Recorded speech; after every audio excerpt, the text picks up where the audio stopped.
Hello అండి. మనం ఏదైనా పని చేయాలనుకుంటే అయితే ఎక్కువ పెట్టుబడి పెట్టాల్సిన అవసరం అయితే లేదండి.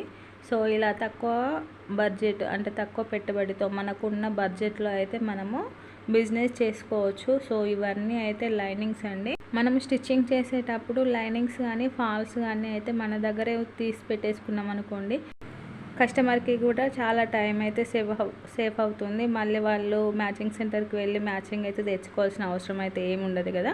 సో, నా దగ్గర అన్ని లైనింగ్స్ ఫాల్స్ అయితే అయిపోయాయండి. సో, ఫాల్స్ అయితే కొన్ని ఉన్నాయి. మనకి రెగ్యులర్గా అంటే కొన్ని కలర్స్ అయితే ఎక్కువ శారీస్కి అయితే మ్యాచ్ అవుతాయి కదండి. అలా ఎక్కువగా రన్నింగ్లో ఉన్న కలర్స్ అయితే కొంచెం ఎక్కువగా తెచ్చుకోవాలండి. సో, రన్నింగ్లో తక్కువగా యూజ్ అయ్యే కలర్స్ అయితే కొంచెం తక్కువ తెచ్చుకోవాలి. సో, నేనైతే అన్ని 3 మీటర్స్ 5 మీటర్స్ అయితే తెచ్చేసుకున్నాను. ఫాల్స్ కూడా మనకి రన్నింగ్లో ఉన్న కలర్స్ అయితే అన్నీ తెచ్చేసి పెట్టేసుకున్నానండి. ఇలా అయితే మన బడ్జెట్ని బట్టి మనం కొంచెం కొంచెంగా తెచ్చుకుంటే మనకు కూడా